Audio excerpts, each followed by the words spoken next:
ಕ್ರಮಿತರ ಪಾತ್ರವನ್ನು ನಿರ್ವಹಿಸುತ್ತಿದ್ದೇನೆ. ನನ್ನ ಹೆಸರು ಸಂಗೀತ. ನಾನು ಊಳಿಗದವರ ಪಾತ್ರವನ್ನು ನಿರ್ವಹಿಸುತ್ತಿದ್ದೇನೆ. ನನ್ನ ಹೆಸರು ನಯನ. ನಾನು ಮುದುಕಿಯ ಪಾತ್ರವನ್ನು ನಿರ್ವಹಿಸುತ್ತಿದ್ದೇನೆ. ನನ್ನ ಹೆಸರು ಸುಂಟ. ನಾನು ಊಳಿಗದವರ ಅರಮನೆಯ ಇನ್ನೊಂದಲ್ಲಿ 4-5 ಊಳಿಗರು ಗುಂಪು ಕಟ್ಟಿ ನಿಂತಿದ್ದರು. ತಂಗಿ ಯಾಕ ತಲಿ ನೋವು ಆತಿತ್ತು, ಒಂದ್ ಸ್ವಲ್ಪ ಚಾ ಮಾಡ್ಕೊಂಡ್ ಬರೋಗ್ವಾ. ಅಯ್ಯ ಅತ್ತಿ, ಗೀಸನ್ ಅಂತ ಅದ್ ನಮ್ಮ ಮನ್ಯಾಗ ನಡೆಯಂಗಿಲ್ಲ, ಹೋಗ್ ಚಾ ಮಾಡ್ಕೊಂಡ್ ಬರೋ. ನನ್ ಮ್ಯಾಗ ಇದ್ದಿ ಶಿಟ್ ಎದಕ್ ಅದ್ರ ಮ್ಯಾಗ ತೋರ್ಸಾತಿ? ನಿನ್ ಮೇಲೆ ಇದ್ದ ಸಿಟ್ಟು ನಿನ್ ಮೇಲೆ ಎದಕ್ ಸಿರ್ತೀನಿ ನಾವು?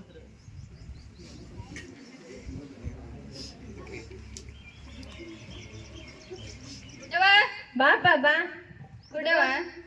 ನಿನ್ನ ಸೊಸಿ ಇನ್ನೂ ಸಣ್ಣಾಕಿ ಅಂದಾಗ ನೀನು ಸ್ವಲ್ಪ ಸಂಭಾಳಿಸ್ಕೋಬೇಕು ಬೇ. ನನ್ನ ಮಾತು ಕೇಳಂಗಿದ್ದರೆ ಒಂದು ಹೇಳ್ತೀನಿ. ನಿನ್ ಮಾತಾ ಯಾರ್ ತಗದಾಕ್ತಾರಪ್ಪ ಬಸಣ್ಣ? ನಿನ್ನ ದನಿ ಬಾಳ ಚಂದ ಅದ ಅಂತ ಕೇಳೀನಿ, ಹೌದಾ? ಮಾದಾರ ಚೆನ್ನಯ್ಯನ ಗೀತ ಬಾಳ ಚಂದ ಹಾಡ್ತಿ ಅಂತ. ಅಯ್ಯ, ನಿನಗೆ ಯಾರು ಹೇಳಿದ್ದಾರೆ ಇದನ್ನ? ಹಂಗಂದ್ರೆ ಒಂದ್ ಕೆಲ್ಸ ಮಾಡು, 1-2 ದಿನದ ಮೆಟ್ಟಿಗೆ ನಿನ್ನ ಮನಿ ನಿನ್ನ ಸೊಸಿ ಕೈಯಾಗ ಒಪ್ಪಿಸು. ಆಕಿ ನೋಡಿಕೊಳ್ಳಲಿ ಬಿಡೋದನ್ನ. ಈ ಸಂಗಯ್ಯನ ಮಹಾಮನಿಗೆ ಬಾ, ಬರ್ತೀಯಾ? ನಿನ್ ಮನಿಗ? ನಾ ಒಲ್ಲೆಪ್ಪ, ಅಲ್ಲಿ ದಲಿತರನ್ನೆಲ್ಲ ಕರ್ಸ್ಕೊಂತಿ ಅಂತ ಅವ್ರ ಸಂಗಾಟ ಕುಂತ. ಅಯ್ಯೋ, ಅವ್ರು ಬರ್ತಾರೆಂಬುದೇನೋ ಖರೆ, ಆದ್ರ ನಿನಗೆಲ್ಲಿ ಸರಿ ಅನಿಸ್ತೈತಿ ಅಲ್ಲಿ ಕೂಡ್ಬೇ. ಆತು ಗೋಪ, ನೀ ಹಾಡು ಹೇಳ, ಅವರು ಹಾಡ್ತಾರ, ಆಮೇಲೆ ನಿನಗೇನ್ ಅನಿಸ್ತದ ಹೇಳು ಆತಾ?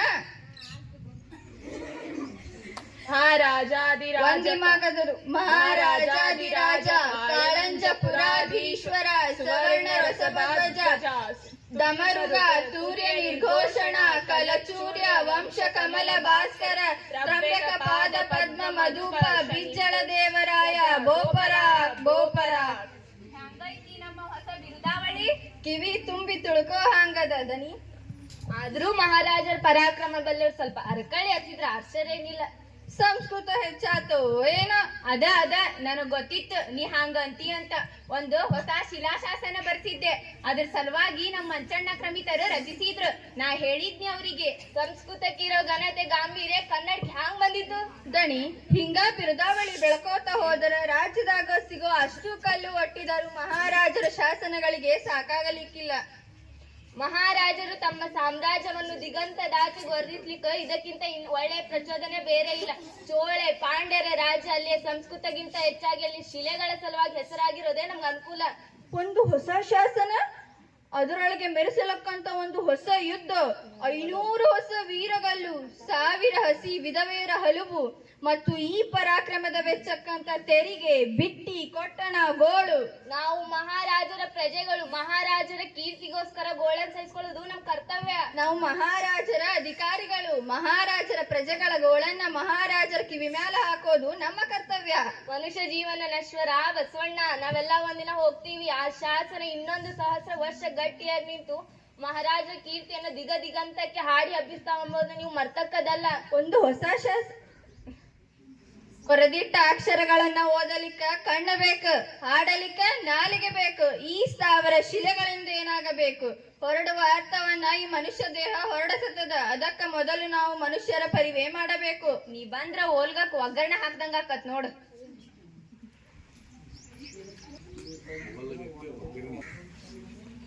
ಹಣಿ, ಇವು ಭಂಡಾರದ ಕೀಲಿಕೈ.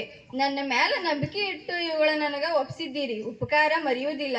ಆದರೆ ಈಗ ಇವು ನನಗ ವಜ್ಜಿ ಅನ್ಸಲಿಕ್ಕ ಅವ ಹೊಳ್ಳಿ ತಗೊಳದಿಲ್ಲ ಅಂದ್ರ ಅರಮನೆ ಒಳಗ ಶಿವಾಲಯ ಅದ, ಲಿಂಗಕ್ಕ ಅರ್ಪಿಸಿ ಹೋಗ್ತೀನಿ. ಹಬ್ಬ ಹರಿದಿನ ಬಿಟ್ರ ನೀ ಮನಿ ಹಂತಕ್ಕ ಹಾದಿಲ್ಲ. ನಾ ಯಾಕಂತ ಕೇಳಿಲ್ಲ, ಮಹಾರಾಜರಿಗೂ ಭಂಡಾರಿ ಬಸವಣ್ಣನಿಗೂ ಮುರುಗಡೆ ಆಗೈತಿ. ಇಡೀ ರಾಜ್ಯ ಆಡಿಕೊಳ್ಳಾಕ ಹತ್ತೈತಿ.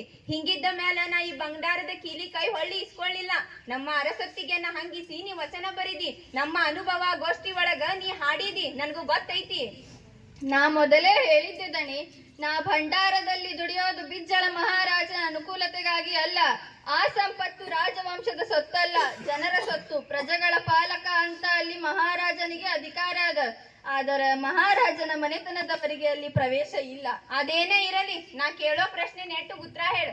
ಬೇರೆ ಯಾವನಾರ ಅರಸನಾಗಿದ್ದು ನನ್ನ ಸಡದ್ ಬಿಡ್ತಿದ್ನೇನ ಹೇಳ? ಇಲ್ಲ ದಣಿ, ಬಿಡ್ತಿದ್ದಿಲ್ಲ, ಒಪ್ಕೋತೀನಿ. ಹಂಗಾರ ನಾ ಹೇಳಿದ್ದು ಕೇಳ.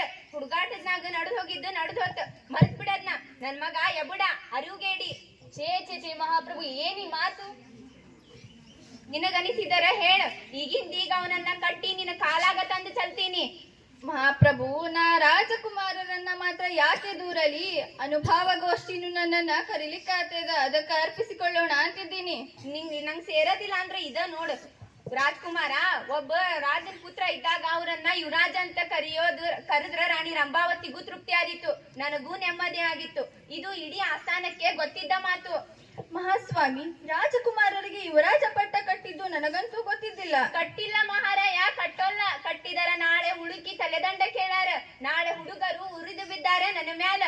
ಒಬ್ಬ ರಾಜನ ಪುತ್ರ ಇದ್ದಾಗ ಅವರನ್ನ ಯುವರಾಜ ಅಂತ ಕರೆಯೋದು ಒಂದು ಪದ್ಧತಿ. ಹೊಸ ಪದ್ಧತಿ ಇದ್ದೀತು ಮಹಾಸ್ವಾಮಿ, ಆದರೆ ನಾನಿನ್ನೂ ಕಲಿತಿಲ್ಲ. ಯುವರಾಜ ಆಗೋ ವ್ಯಕ್ತಿಗೆ ಕೆಲವು ಹೊಣೆಗಾರಿಕೆ ಇರುತ್ತಾವ.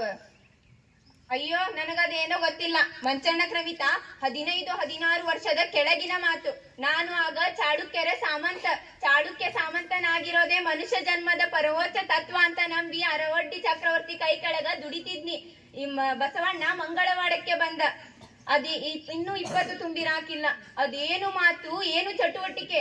ಆಗಲೇ ಅನ್ನತಿದ್ದ, ರಾಜ್ಯಭಾರ ಅಂದರೆ ಕಾಯಕ, ಅದಕ್ಕೆ ವಂಶ ಇದ್ದರೆ ಸಾಲದು, ಯೋಗ್ಯತಾ ಬೇಕು ಅಂತ. ಖರೇನ ಬಸವಣ್ಣ? ನೀ ಅಂದ ಮಾತಾಡ್ದ ಹೋಗಿದ್ರ ನಾನು ಚಾಳುಕ್ಯರ ಕೈಯಾಗಿಂದ ಈ ಪಟ್ಟ ಕಸ್ಕೊಂತಿದ್ದಿಲ್ಲ, ಚಾಳುಕ್ಯರ ಚಕ್ರವರ್ತಿ ಆಗ್ತಿದ್ದಿಲ್ಲ. ಬಸವಣ್ಣ ಬಾ, ಇರ್ಲಿ, ಹೋತ್ ಆಗಿದ್ದಾಗೋತ್ ಬಿಡಿ. ಈಗ ನಮ್ಮ ಅರೆಮನೆಗ ಉಳ್ಕೋ, ಏನಾಗಲ್ಲ ಈಗ. ಇಲ್ಲ ದಣಿ, ನಾ ಬರಲ್ಲ. ನನಗ ಅನುಭಾವಗೋಷ್ಠಿ ಕರೆಯತತಿ, ನಾ ಹೋಗ್ಕನಿ. ತೆಗೆದುಕೊಳ್ರಿ ನಿಮ್ ಕಿಲಿ ಕೈನ. ತಗೊಳ್ಳೋದಿಲ್ಲ, ಹೋಗ್ಪ, ಏನಾರ ಮಾಡ್ಕೋ. ಅರಮನೆ ಒಳಗ ಶಿವಾಲಯ ಅದ, ಲಿಂಗಕ್ಕ ಅರ್ಪಿಸಿ ಹೋಗ್ತೀನಿ.